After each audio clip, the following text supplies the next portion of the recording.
moi, ce qui m'avait intéressé quand même, puisque j'ai vu ton film, ça se passe en 93 ou 94, c'est ça. Ouais, c'est ça. Ça Voilà. commence en 93. Parce Ouais. que comme l'Algérie existe depuis, je sais pas, en 93 peut-être à peu près 30 ans, puisque c'est Ouais, c'est 62 la ça. C'est plupart. Voilà. 62, donc c'est ça. C'est 31 ans. Ouais. Et après, la deuxième partie, c'est comme s'il y avait une deuxième partie de l'histoire de l'Algérie qui, en fait, qui commence aussi avec les attentats terroristes qui ont eu lieu jusqu'à maintenant. Enfin, pas jusqu'à maintenant, mais c'est-à-dire, c'était quand même une scission dans l'histoire moderne de l'Algérie. Et j'ai trouvé très intéressant que tu places ton film au début de cette seconde histoire de l'Algérie. Oui, en fait, c'est une seconde histoire qui prend naissance déjà plusieurs années auparavant, mais c'est, disons, l'émergence d'une tendance qui continue et qui maintenant déborde sur la France. Aujourd'hui, c'est quand même l'anniversaire des attentats, c'est particulier, mais effectivement, pour l'Algérie, c'était les prémices de cette période qui, au départ, a été extrêmement sanglante et qui était donc l'émergence du fondamentalisme et du terrorisme islamique. Et je trouvais que c'était pertinent dans la mesure où on racontait l'histoire d'une fille qui cherche à libérer son corps et juste au moment où dans son pays d'origine, c'est exactement la tendance inverse qui est en train de se cristalliser. Et donc ça faisait d'autant plus ressortir l'esprit combatif à la fois elle-même de cette adolescente, mais aussi de sa mère qui décide plutôt d'affronter, alors sans trop dévoiler du film, mais de quand même affronter ce qui se passe sur le terrain.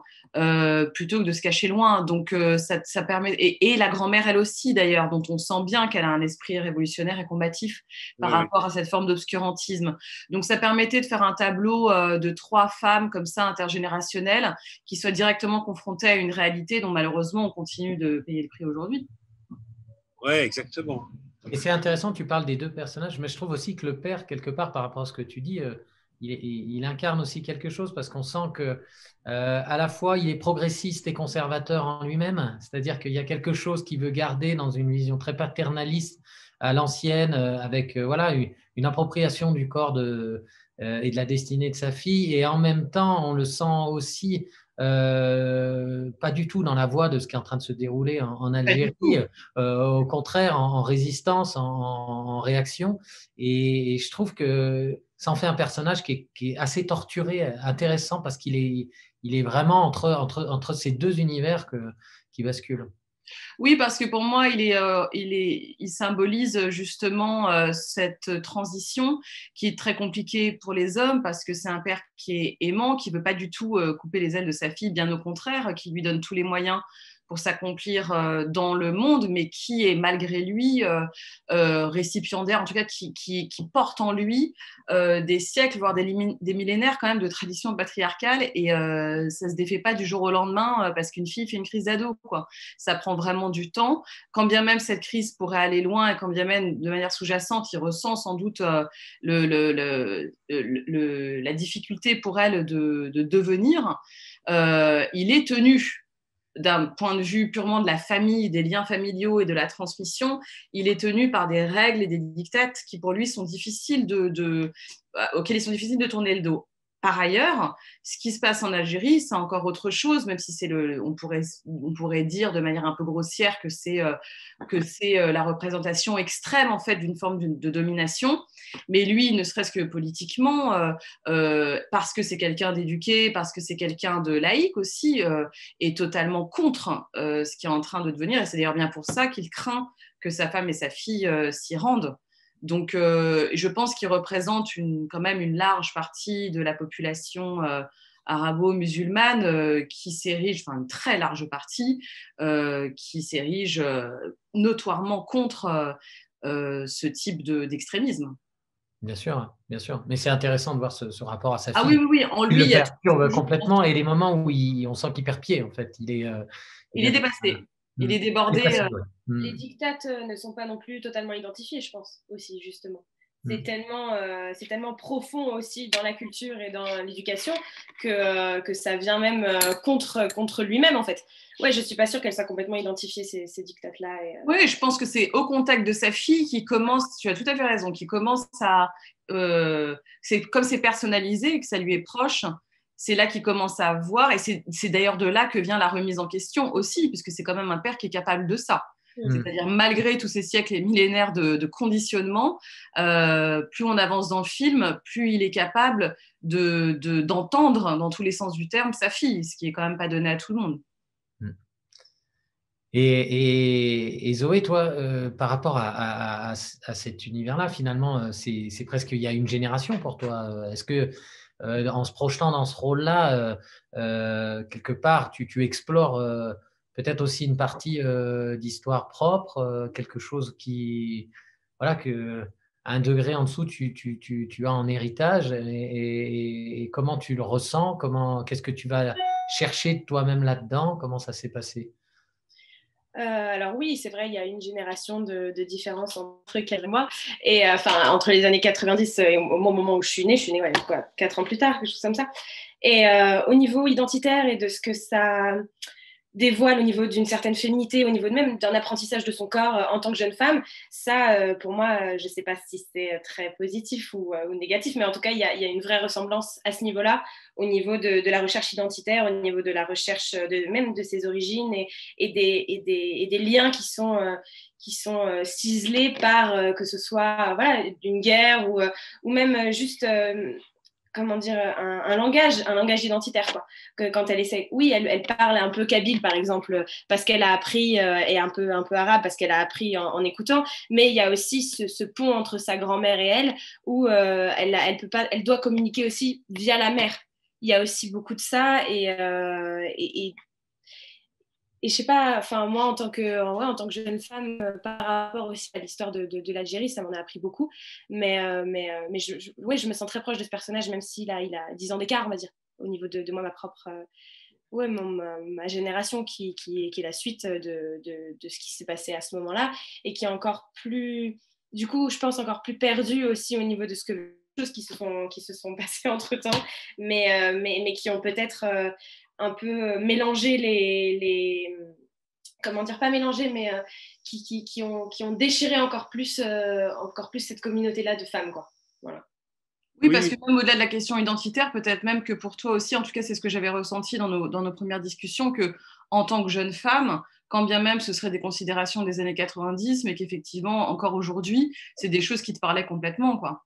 C'est complètement actuel. Oui, et il y a aussi la direction, comment tu as dirigé Zoé, c'est quand même extrêmement, tu as été percé, c'est très intime parce que c'est une personne fragile, presque vulnérable, mais aussi très forte en même temps. Donc en fait, c'est un peu compliqué ça, parce que c'est tout ce qu'on cherche dans soi-même, tu l'as transposé sur le personnage de Zoé. Donc en fait, la question voilà, parce qu'elle est quand même très, c'est une proie, c'est une jeune fille jolie, tu as tous ces garçons comme ça, elle rentre dans le monde du business, une école quand même qui est quand même très très parisienne, comme ça, et elle a cette force d'en sortir. Donc il y a les deux polarités qui sont vraiment intéressantes dans le personnage. Oui, alors déjà, elle a cette force parce qu'elle sait d'où elle vient malgré tout, quand bien même ce serait un peu éloigné d'elle par rapport à la génération de ses parents, puisque c'est une première génération finalement d'immigrants en France, mais elle a ce sens très certain d'où elle vient et de l'histoire de sa famille. Ce qui, je pense, est un ancrage qui est quand même très fort. Ça, c'est la première chose. Après, dans la direction, en fait, dès le départ avec Zoé, je pense que assez naturellement, ça a installé un lien de confiance aussi par rapport à ce qu'on vient de dire, c'est-à-dire que Zoé s'est approprié ce texte et l'a compris dans sa chair, j'ai envie de dire. En tout cas, c'est ce que j'en ai ressenti. Zoé pourra en parler mieux que moi, mais j'ai senti qu'elle se l'appropriait et qu'elle avait déjà une sensibilité comme ça à fleur de peau par rapport au texte que je pouvais lire sur son visage et qui donc m'a rassurée et nous a permis d'aller vraiment creuser toutes les deux. Et puis, je pense qu'il y a une question de respect aussi du corps et de l'actrice, et qu'on était toutes les deux sur la même longueur d'onde, en fait, sur la façon dont j'allais le mettre en scène, que ça lui a plu, que ça lui a parlé, et qui nous a permis d'abattre toutes les barrières. Et à partir du moment où on était toutes les deux à l'aise dans ce type de scène, évidemment qu'après, dans les autres scènes, en fait, qui peut le plus, peut le moins, quoi. Quand il s'agissait d'aller chercher une finesse, une sensibilité, comme ça, d'être toujours un petit peu sur le fil du rasoir, on avait exploré tellement de choses ensemble que c'était facile d'aller, enfin facile, pas forcément facile, mais en tout cas, on pouvait aller peaufiner en confiance. Et donc, ça nous a permis d'explorer beaucoup de choses qui étaient nécessaires pour ce personnage.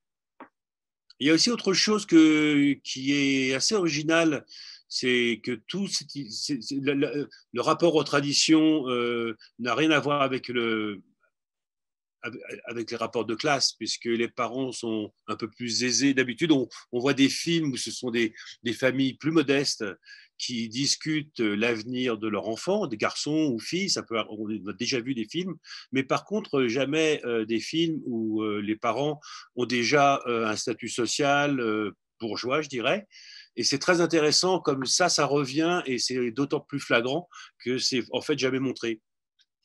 Mais ça, c'était fondamental. C'est-à-dire que, bon, d'une part, je parle de ce que je connais, donc j'ai mis en scène un milieu qui m'était familier, pas uniquement le milieu familial de mes parents, mais aussi plus largement celui de leurs amis ou celui dans lequel j'évoluais quand j'allais très régulièrement à Alger, qui était donc un milieu plutôt d'universitaires ou de gens qui avaient fait des études et pour lesquels, justement, là où c'est devenu pertinent dans ce film, c'est que le corps de cette jeune fille n'est pas enfermé pour des questions de religion, pour des questions sociales, parce qu'il faut rester à la maison, travailler, bûcher pour s'en sortir. Non, il est enfermé parce que culturellement, c'est comme ça que ça se passe. Et quand je dis culturellement, je parle de culture patriarcale, qui est d'autant plus ancrée qu'on est dans un milieu bourgeois, en fait.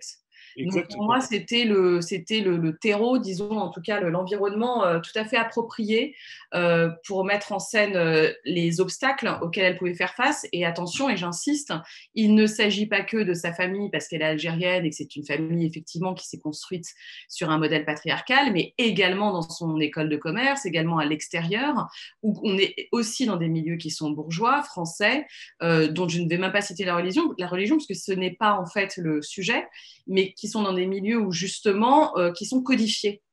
Et où donc, à l'époque en tout cas, et je crains encore un petit peu maintenant, la façon dont des jeunes garçons s'adressent à une fille, transperce en fait cette relation de domination qui est ancrée depuis très longtemps et qui perdure dans ce type de milieu. Et la sensualité est finalement une arme d'émancipation, quelque part, un petit peu. C'est une manière de pousser les lignes, de provoquer aussi, voilà, d'exister, de se réapproprier son corps, de se réapproprier. Non, moi, je trouve. En fait, pour moi, c'est devenu l'arme numéro 1 d'émancipation parce que maintenant que. Enfin, tout ça, c'est une question d'époque, en fait. À partir du moment où l'éducation est acquise, où le droit de vote est acquis, où la liberté sexuelle, d'une certaine manière, et encore pas complètement, est acquise pour certaines populations, en fait, pour moi, c'est le degré zéro, de toute façon, du contrôle, de la réappropriation de son identité et de soi-même. Donc, si la sensualité d'une femme n'est pas admise et considérée à sa juste place, de facto, il va s'établir un rapport de domination. C'est une expression fondamentale du corps et de l'esprit. Et d'ailleurs, c'est bien pour ça que j'avais envie de travailler avec Zoé, c'est parce que je trouve que c'est quelque chose qu'elle exprime de manière très fine, justement. C'est-à-dire qu'il ne fallait surtout pas en faire trop. Fallait que ce soit incarné de manière très naturelle parce que c'est naturel, justement. Ça, c'est extrêmement bien fait dans le film. En tout cas, c'est sur des regards, sur des choses assez comme ça posées. Une utilisation de la musique aussi, de ce sound design un peu voilà, enveloppant, hypnotisant et qui vient en appui, justement, je trouve, d'éléments révélateurs de la sensualité. On est vraiment dans une sensualité à la bonne distance, en fait, qui est justement dans la suggestion quelque part, plus que dans la démonstration. En tout cas, j'ai l'impression que tu voulais aller sur cette voie-là dans ta mise en scène. Oui, parce que ce qu'on voulait réussir à créer avec Zoé, c'était justement à faire ressentir l'intériorité de ce personnage. Il y a beaucoup de choses qui ne se montrent pas et qui ne se disent pas, mais qui se vivent intensément. Alors, la musique participe à faire vivre justement comme tu dis, cette intériorité, ce désir, en fait, tout simplement. C'est ça, parce que c'est une jeune femme. Ce désir et le désir du spectateur. Pardon, Zoé, excuse-moi, je t'ai coupé. Non, je t'en prie. Oui, non, c'était juste pour relever ça parce que du coup, ça transcende, ça déborde. Et donc, forcément, si ça déborde mais que ce n'est pas contrôlé, ça peut être utilisé par les autres par ce biais de domination. qui donc au final c'est un jeu pour trouver sa propre sphère tout en continuant à ressentir ce qu'on ressent, en essayant de le dissimuler, mais du coup en établissant des comportements inversés. Enfin c'est voilà, donc c'est non, mais c'est ça, c'est marcher sur des œufs en brisant plusieurs, en fait. C'est-à-dire qu'elle teste, elle n'arrête pas d'essayer de tester dans toutes les directions. Qu'est-ce qui vaut mieux? Montrer, ne pas montrer, provoquer, ne pas provoquer. Et finalement, elle se prend que des murs. C'est-à-dire que quoi qu'elle teste, c'est là qu'on se rend bien compte que la sensualité et le désir de la femme posent problème. Et il y a un moment dans le film, moi, que je trouve très beau déjà, parce que je crois que je ne l'ai jamais vu comme ça, c'est l'arrivée en Kabylie. Il y a quelque chose, ces montagnes-là que effectivement, je ne connaissais pas, mais qui sont magnifiques avec ces vallées. On sent une énorme libération et un truc assez naturel chez toi, Zoé, à ce moment-là. Il y a un truc de vie, de joie, de sentir qu'on est au bon endroit et qu'on avait besoin de ça. Comment ça s'est passé? Enfin, comment ça ressort? J'ai découvert aussi la Kabylie par le biais du film, et j'ai un lien assez secret, assez fort, assez intime aussi à ce pays. Et du coup, tout ça a transcendé. C'était autant mon parcours initiatique que celui de Selma, on va dire, pour être un peu vulgaire. Non, j'ai trouvé que Camille, justement, par rapport à la liberté, je trouve que c'est un film libre et elle a vraiment su saisir ta nature. Je ne te connais pas, mais on voit bien déjà la phase, comment tu es dans beaucoup de plans quand même, et puis la caméra est très libre et tu es libre aussi. Et tu peux ouvrir une porte ou la fermer. En fait, on te suit sur ce que tu fais et c'est te laisser cette liberté. C'est génial. Le cinéma, il est bien pour ça. Quand ça marche dans ce sens-là, c'est vraiment bien parce que je pense qu'Amir t'a vraiment donné la liberté en tenant le personnage, mais tu as montré pas encore femme libre. C'est pas une femme libre, elle est presque femme, mais c'est exactement ça et c'est un sentiment vraiment très, très, très puissant. Ah bah merci. En tout cas, c'était une intention première du film et de sa mise en scène, de justement d'avoir cette liberté de mouvement avec les acteurs et particulièrement avec Zoé, puisque c'est quand même un film qui parle d'une libération et d'une libération du corps et donc du mouvement des actes.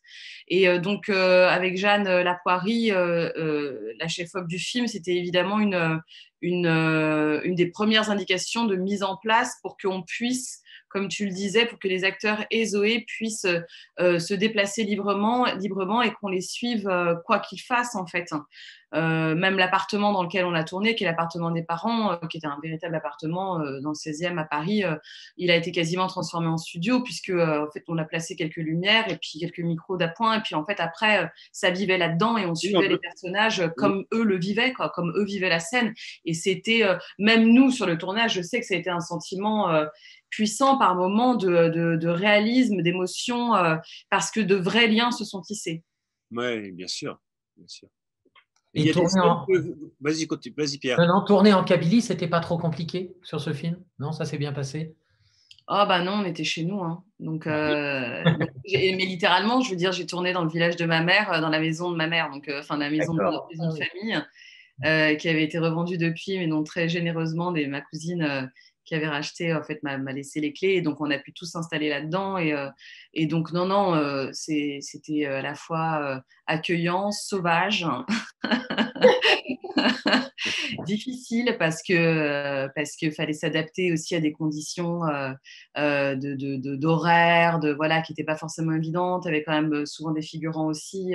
Mais dans l'ensemble, je pense que ça nous a tous laissé une marque indélébile, ce tournage là-bas, parce qu'on était dans le vrai, j'ai l'impression. C'est-à-dire que comme il y a cette nature qui est très sauvage, en fait, on ne peut plus se planquer, quoi.